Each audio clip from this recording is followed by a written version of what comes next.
선생님, 이게 정말 암이라고요? 지난주 진료실에서 들었던 한 환자분의 목소리가 아직도 귀에 맴돕니다.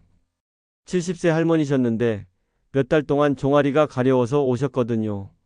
처음에는 단순한 피부 트러블인 줄 알았는데 검사 결과는 림프종 초기였습니다. 몸이 가려운 건 그냥 나이 탓 아닌가요? 이렇게 말씀하시는 분들이 정말 많습니다. 하지만 그 단순해 보이는 가려움이 암의 첫 신호일 수도 있습니다.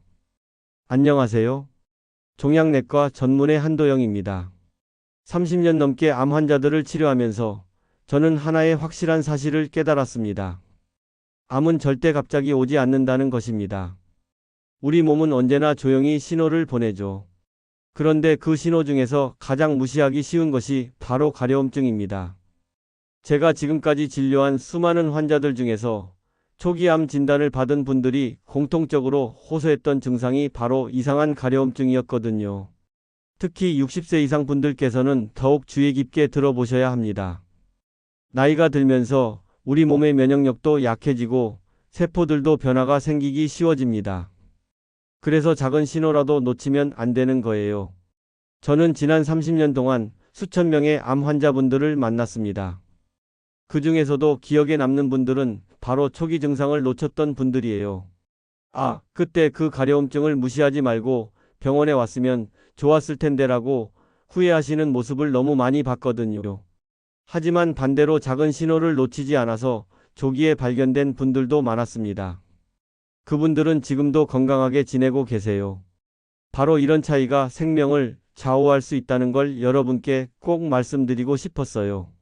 먼저 일반적인 가려움증과 위험한 가려움증을 구별하는 방법부터 말씀드리겠습니다. 보통 우리가 느끼는 가려움증은 피부 표면이 건조하거나 알레르기 때문에 생깁니다. 이런 경우에는 긁으면 시원하거나 보습 크림을 바르면 나아지죠. 하지만 암과 관련된 가려움증은 전혀 다릅니다. 첫 번째, 피부 속 깊은 곳에서부터 느껴지는 묵직한 자극입니다. 마치 피부 안쪽에서 무언가가 간지럽히는 것 같은 느낌이에요. 긁어도 시원하지 않고 오히려 더 답답해집니다. 환자분들이 자주 표현하시는 말이 뼛속까지 가려운 것 같다. 속에서 뭔가 꿈틀거리는 것 같다는 거예요. 이런 가려움증의 원인은 암세포가 만들어내는 염증 물질 때문입니다.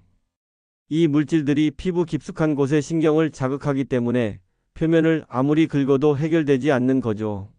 두 번째, 같은 부위가 3주 이상 계속됩니다. 보통 가려움증은 며칠 지나면 없어지는데 위험한 가려움증은 한 달, 두 달씩 계속되거든요. 심지어 몇 개월씩 지속되는 경우도 있어요. 이는 암세포가 지속적으로 염증 물질을 분비하기 때문입니다. 일시적인 자극이 아니라 계속해서 신경을 자극하는 거예요. 그래서 시간이 지나도 좋아지지 않는 겁니다. 세 번째, 밤이나 새벽에 유독 심해집니다. 잠들려고 누우면 더 가려워서 잠을 못 이루게 돼요. 이는 우리 몸의 호르몬 변화와 관련이 있어요. 밤에는 코르티솔이라는 호르몬이 줄어들면서 염증 반응이 더 활발해지거든요. 또한 누워있을 때는 혈액순환이 느려지면서 염증 물질이 특정 부위에 더 많이 쌓이게 됩니다. 그래서 밤에 더 심해지는 거예요. 네 번째, 로션이나 연고, 약에도 전혀 반응이 없습니다. 아무리 좋다는 제품을 써도 변화가 없어요. 심지어 스테로이드 연고를 써도 효과가 없는 경우가 많습니다. 이는 가려움의 원인이 피부 표면이 아니라 몸속 깊은 곳에서 오기 때문이에요. 외부에서 아무리 치료해도 근본 원인이 해결되지 않으면 나아지지 않는 거죠. 다섯 번째, 특정 부위에만 집중적으로 발생합니다. 온몸이 가려운 게 아니라 딱 한 곳만 계속 가려운 거죠. 동전 크기나 손바닥 크기 정도의 범위에서만 계속 가려운 경우가 많아요. 이는 해당 부위와 연결된 내장 기관에 문제가 있을 때 나타나는 특징입니다. 우리 몸의 신경은 복잡하게 연결되어 있어서 내장에 문제가 생기면 특정 피부 부위에 증상이 나타날 수 있거든요. 여기서 중요한 건 가려움의 강도가 아닙니다. 패턴이에요. 아무리 약하게 가려워도 이런 패턴을 보인다면 반드시 병원에 가보셔야 합니다. 반대로 아무리 심하게 가려워도 며칠 만에 없어지고 연고로 나아진다면 크게 걱정하지 않으셔도 돼요. 이제 구체적으로 어떤 부위의 가려움증이 위험한지 말씀드리겠습니다. 첫 번째는 종아리입니다. 제가 기억하는 한 환자분이 계세요. 72세 할머니셨는데 매일 밤 종아리가 가려워서 잠을 못 주무신다고 하셨어요. 긁어도 속 시원하지 않고 마치 뼛속까지 가려운 것 같다고 표현하셨죠. 처음 오셨을 때는 나이 들어서 혈액순환이 안 좋아서 그런가 보다라고 생각하셨대요. 그래서 혈액순환 개선제도 드시고 다리 마사지도 받아보셨다고 하더라고요. 하지만 전혀 나아지지 않았어요. 이 할머니 말씀이 밤마다 종아리를 긁어대니까 상처가 나서 피까지 났다고 하시더라고요.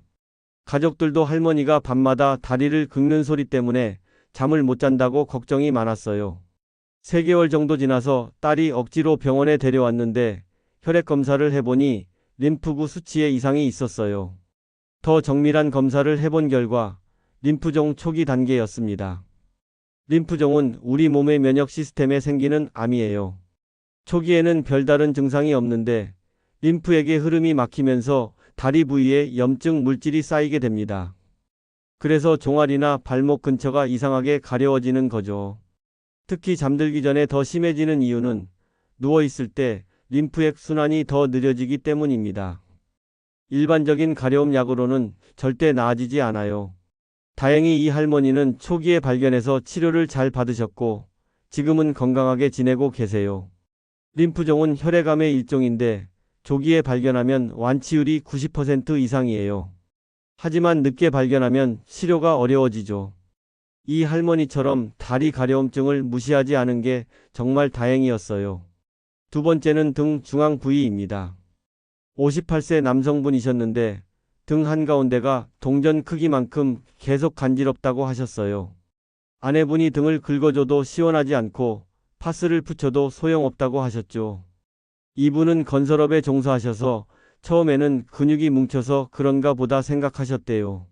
안마도 받아보시고 침도 맞아보셨는데 전혀 나아지지 않았어요. 심지어 정형외과에서 물리치료까지 받아보셨는데도 마찬가지였죠.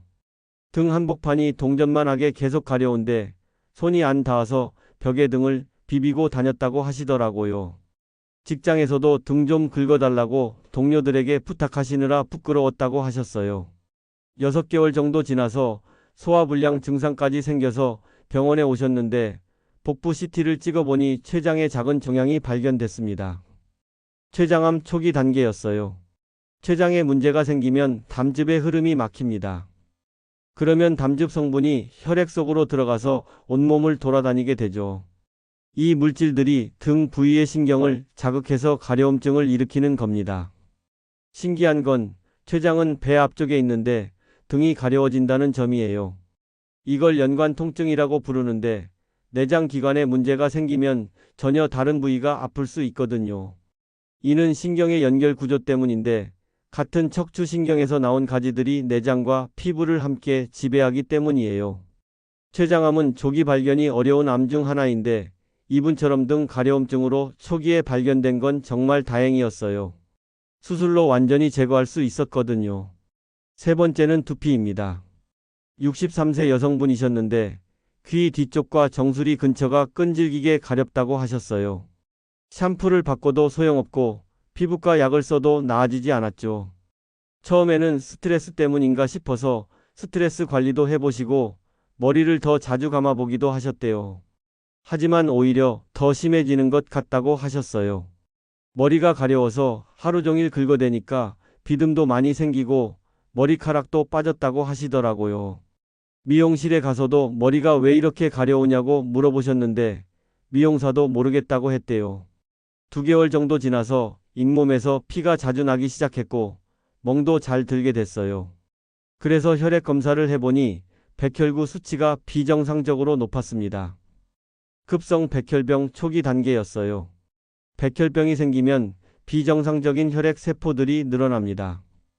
이 세포들이 염증 물질을 과도하게 만들어내는데 특히 머리 부위처럼 신경이 민감한 곳에 자극을 주게 되는 거예요. 두피 가려움증은 특히 무시하기 쉬워요. 머리가 더러워서 그런가 보다, 스트레스 때문인가 보다 생각하기 쉽거든요. 하지만 3주 이상 계속된다면 반드시 혈액 검사를 받아보셔야 합니다. 백혈병도 조기에 발견하면 치료 효과가 좋아요. 이 여성분도 항암 치료를 받으시고 지금은 완전 관해 상태예요. 네 번째는 가슴이나 유방 부위입니다. 47세 여성분이셨는데 한쪽 가슴 안쪽이 부드럽게 긁히는 듯한 느낌이 든다고 하셨어요. 겉으로 보기에는 아무 이상이 없었는데 계속 신경 쓰인다고 하셨죠. 이분은 브래지어가 안 맞아서 그런가 싶어서 브래지어도 새로 사보시고 보습 크림도 발라보셨대요. 하지만 전혀 나아지지 않았어요. 오히려 시간이 지날수록 더 신경 쓰이게 됐죠. 마치 가슴 안쪽에서 누가 깃털로 간지럽히는 것 같다고 표현하시더라고요. 잠들 때도 그 느낌 때문에 신경 쓰여서 잠이 안 왔다고 하셨어요. 4개월 정도 지나서 결국 산부인과에 가보셨는데 유방 촬영술과 초음파 검사를 해보니 아주 작은 종양이 발견됐습니다. 염증성 유방암 초기 단계였어요. 염증성 유방암은 일반적인 유방암과 달리 만져지는 혹이 없습니다. 대신 유방 속 림프관을 막아서 염증을 일으키죠. 이때 피부 안쪽 신경들이 자극을 받아서 이상한 가려움증이 생기는 겁니다. 특히 여성분들은 이런 증상을 무시하기 쉬워요. 생리 때문인가 보다, 브래지어가 안 맞아서 그런가 보다 생각하시거든요. 하지만 한 달 이상 계속된다면 반드시 검사를 받아보셔야 합니다. 이 여성분은 수술과 항암 치료를 받으시고 완전히 회복되셨어요. 조기에 발견해서 가능한 일이었죠. 5번째는 항문이나 생식기 부위입니다. 이 부분은 말하기 부끄러워서 참으시는 분들이 많아요. 67세 여성분이셨는데 1년 넘게 그 부위가 가렵다고 하시면서도 병원에 오기를 망설이셨거든요.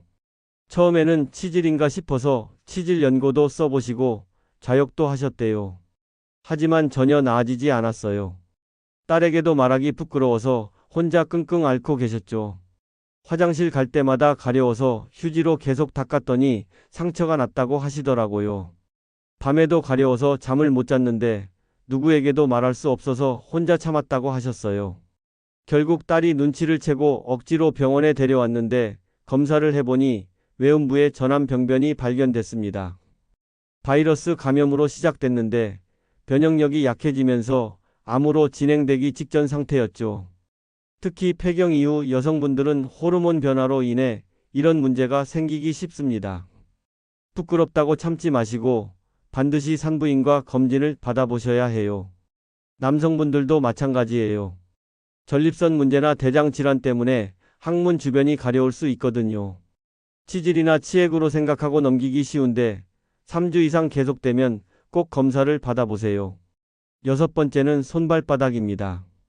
71세 남성분이셨는데 손바닥과 발바닥이 근질거리고 화끈거린다고 하셨어요. 마치 개미가 기어다니는 것 같다고 표현하셨죠. 이분은 당뇨가 있으셔서 처음에는 당뇨병성 신경병증인가 싶었어요. 하지만 당뇨 수치는 잘 조절되고 있었고 당뇨 합병증 검사에서도 특별한 이상은 없었거든요. 손발이 저리고 가려워서 밤에 잠을 못 잤다고 하시더라고요.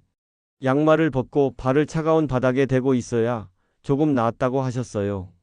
그런데 계속 증상이 심해져서 가슴 X선을 찍어봤더니 폐에 그림자가 보였어요. 정밀 검사를 해보니 폐에 종양이 발견됐습니다. 폐암이 상당히 진행된 상태였어요.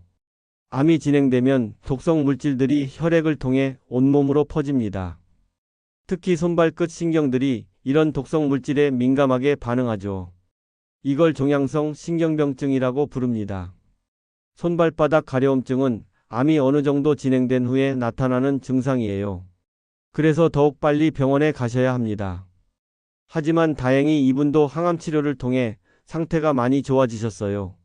이제 집에서도 스스로 확인할 수 있는 방법들을 알려드리겠습니다. 첫 번째는 3주 지속 테스트입니다. 달력에 표시를 해보세요. 같은 부위가 3주 이상 계속 가렵다면 반드시 병원에 가보셔야 합니다. 특히 약을 먹거나 크림을 발라도 변화가 없다면 더욱 의심해 보셔야 해요. 이때 중요한 건 정확한 기록입니다.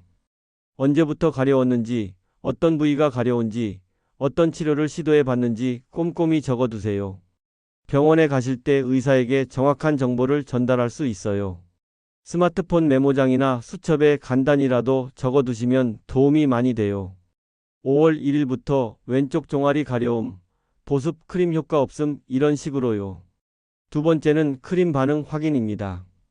보습제나 연고를 일주일 정도 꾸준히 사용해 보세요. 일반적인 가려움증이라면 분명히 좋아져요. 하지만 전혀 변화가 없다면 다른 원인을 생각해 봐야 합니다. 이때 사용하는 제품은 단순한 보습 크림이나 바셀린 같은 것으로 충분해요. 너무 복잡한 성분이 들어간 제품보다는 단순한 제품이 반응을 확인하기에 좋거든요.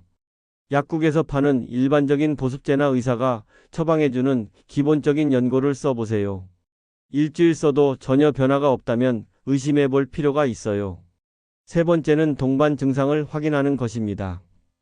가려움증과 함께 체중이 줄어들거나 밤에 식은땀을 흘리거나 평소보다 많이 피곤하거나 열이 나거나 소화가 안 되는 증상이 있는지 확인해 보세요. 이런 증상들이 함께 나타난다면 더욱 주의해야 합니다. 체중 감소는 특히 중요한 신호예요.